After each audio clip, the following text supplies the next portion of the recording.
Yes, good afternoon. Dear colleagues, ladies and gentlemen, thank you so much for rejoining after the coffee break.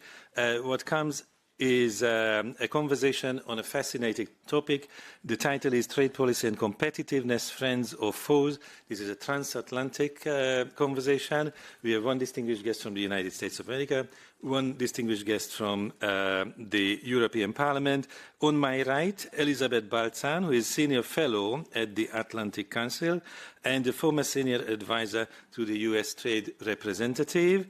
And what also caught my eye was that you are a Fellow at the Geoeconomics Center.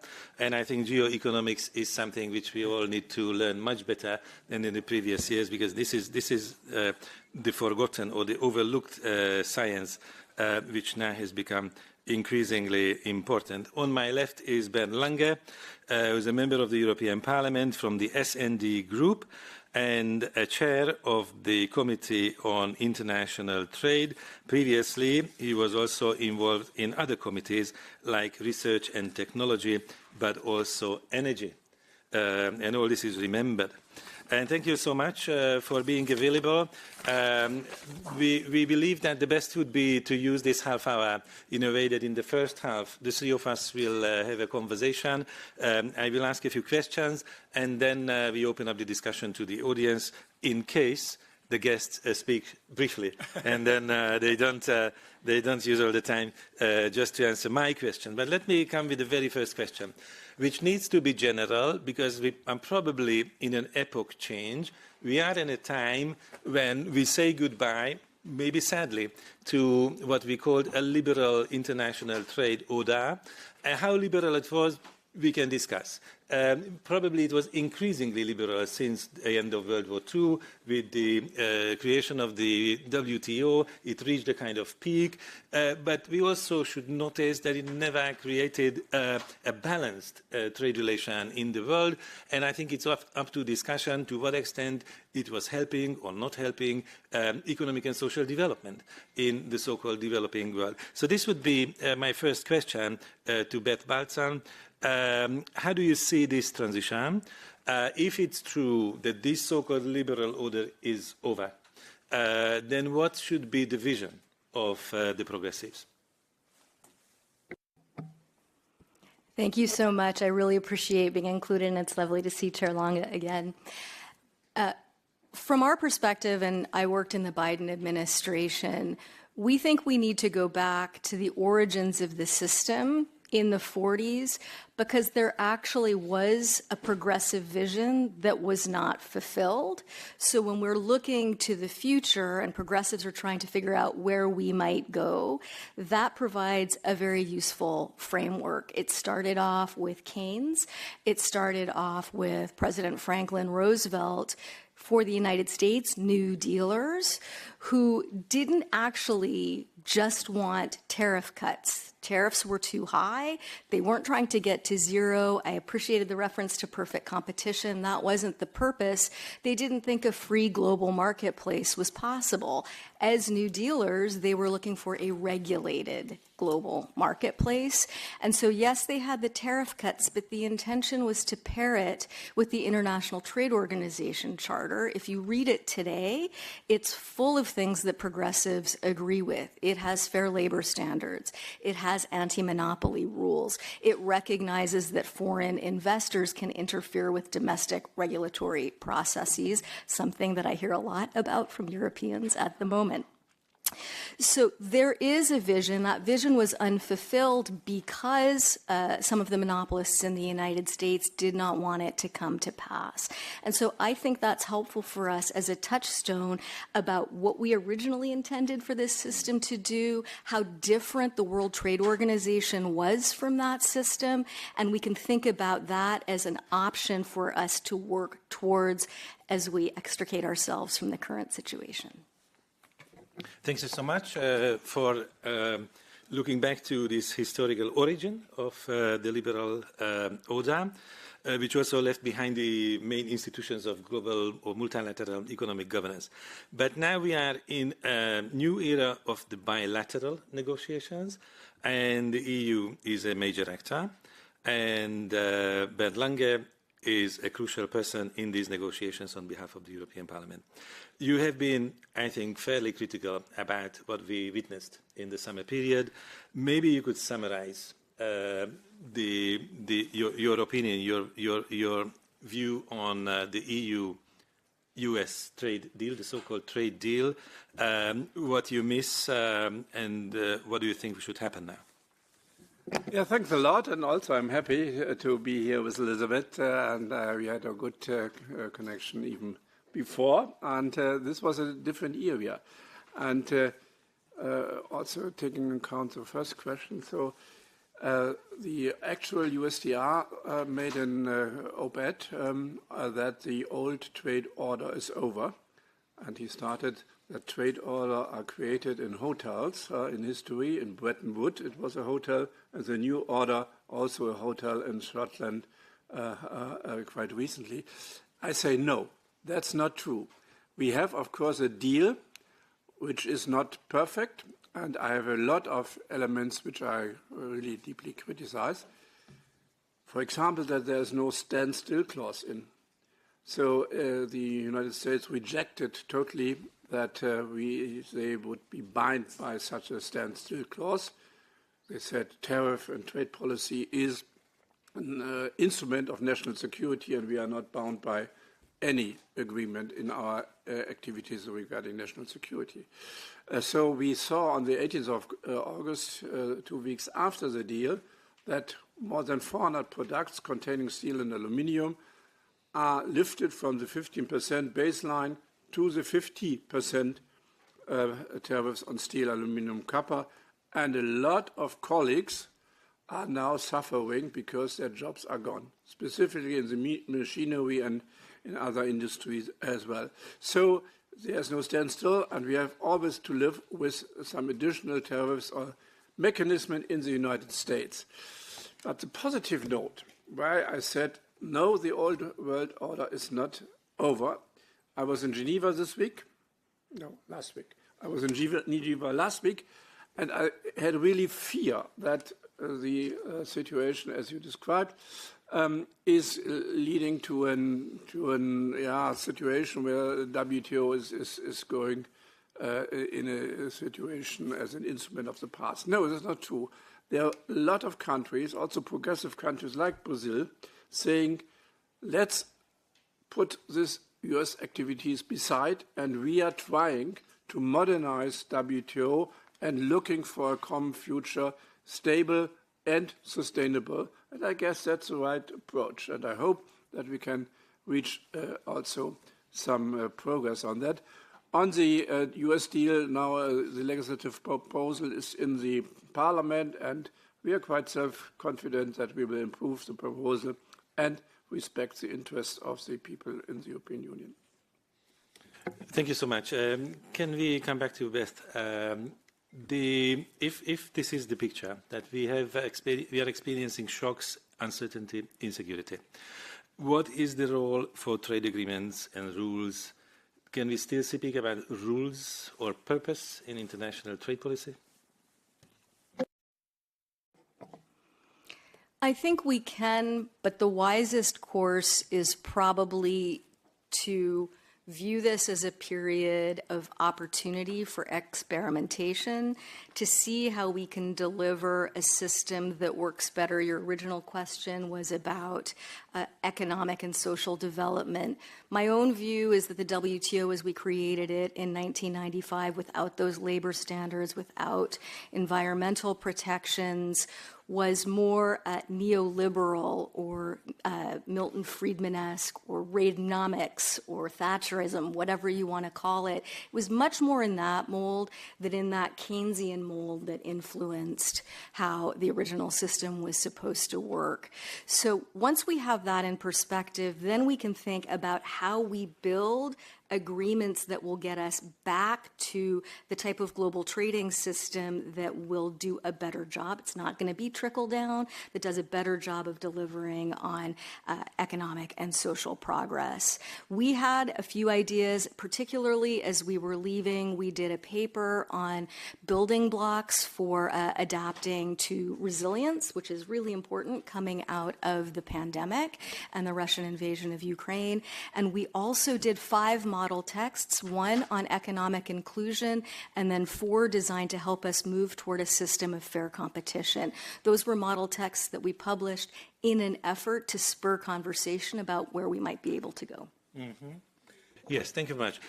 I think it's probably the case that there are still many actors, countries, regions, which would like to maintain a rules-based international order.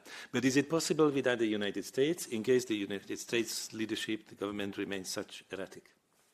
Yes, it is. So United States have a share from around about 14% of global trade.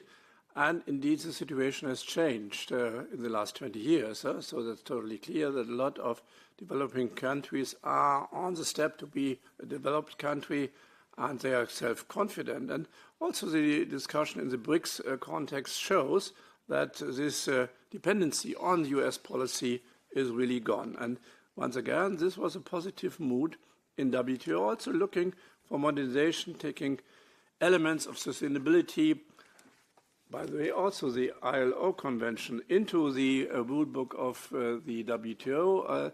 A lot of people asked this last week. So this is one element. And of course, our network in the European Union with a reliable partner is also growing. We just concluded yesterday the agreement with Indonesia with a strong sustainability chapter, with strong labor rights, with environmental standards, with the Paris Climate Agreement, with some anti-deforestation elements in. So this network is growing, so there is really an interest in a rule-based system by a lot of countries because they are depending also of fair trade. Mm-hmm. Elizabeth, you kindly picked up on the issue of the economic and social development. But very often this brings governments to various tools of industrial policy, interventions, elements of protectionism. How to reconcile this with the concept of a rules-based international trade?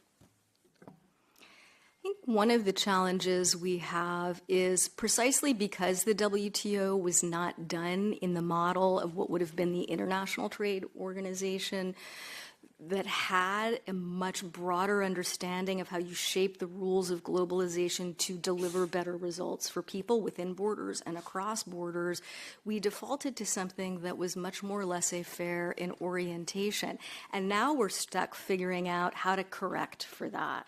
So one of the challenges is going to be, what do we mean by protectionism? It's usually got a very negative association.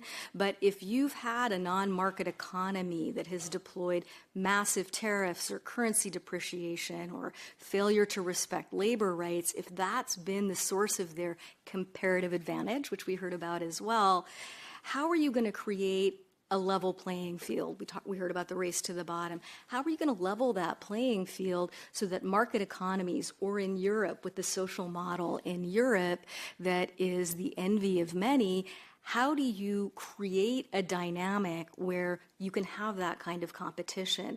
We're going to have to be more open-minded about tariffs. I was happy to hear about local content requirements. That's going to be essential. All these things that were labeled protectionist may turn out to be very necessary tools to correct for a version of globalization that delivered, I would say, subpar results from a progressive perspective. Mm-hmm. Thank you very much. And the last question to Bernd before opening up. The EU leadership did not only go to Scotland in this summer period, they also went to China. And that was not in a hotel. Indeed. Where do you put China on your map regarding, let's say, the expectations of what kind of trade relations can be developed and maintained in the future? No doubt about that. China is really aggressive. They want to be hegemony in the industrial production. They have this Made in China 2025 program, and they reach 9 of 10 targets in the 10 sectors, so they invest a lot. And because of the system in China, that the provinces would be the best in fulfillment of the political guidelines. There is a competition between the provinces, and they really use illegal subsidies and a lot of issues which are not in line with our rule book. And therefore, it's totally clear that we are using our defensive instruments, and we really improved our tool set of that. We have the anti-dumping, anti-subsidies, the foreign subsidies regulation, which really also gives us the power to stop illegal activities of Chinese companies in the internal market, and also the international procurement instrument. And the biggest weapon on the table is, of course, the anti-coercion instrument. So we should not be shy to use it. But, of course, China is also a big market. China is a big country, a developing country, perhaps a developed country. Just today, they made an announcement that they are not sticking to the category as a developing country anymore. So they are not asking for a special and differentiated treatment at the WTO anymore. So there is some movement, and we should push them to respect the rules. Thank you so much. This is a very important change in my view. Okay, look, thanks to the very, very focused answers. And now, because of this, we have, I think, about 10 minutes or 12 for 3 or 4 questions from the floor. So if you would like to ask, please raise your hand. Sorry.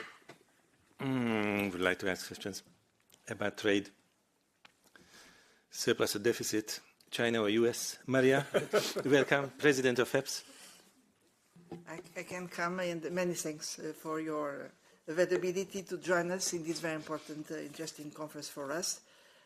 My question makes the bridge with the previous discussion, is because I think you are arguing that we don't have 2 agendas for trade. In fact, we should have 3. We have the neoliberal, the one we are dealing with from the United States, and now the one we like to have, more progressive. My question is, what should be the role of industrial policy in the reform WTO approach?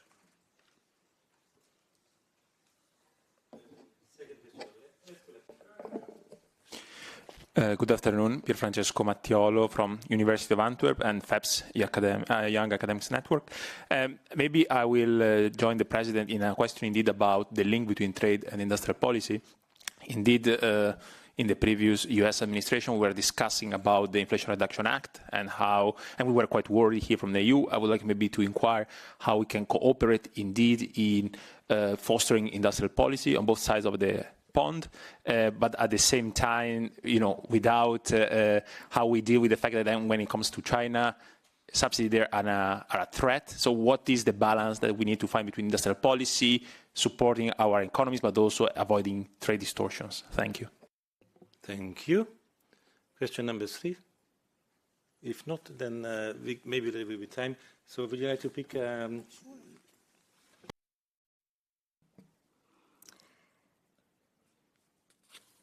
You were talking about an epic change, and I think one of the areas where we're seeing that epic change is that industrial policy, which at one point had been in vogue, and that was also part of the ITO Charter, fell out of vogue as we went into this neoliberal deference to the marketplace. And so it's coming back into vogue.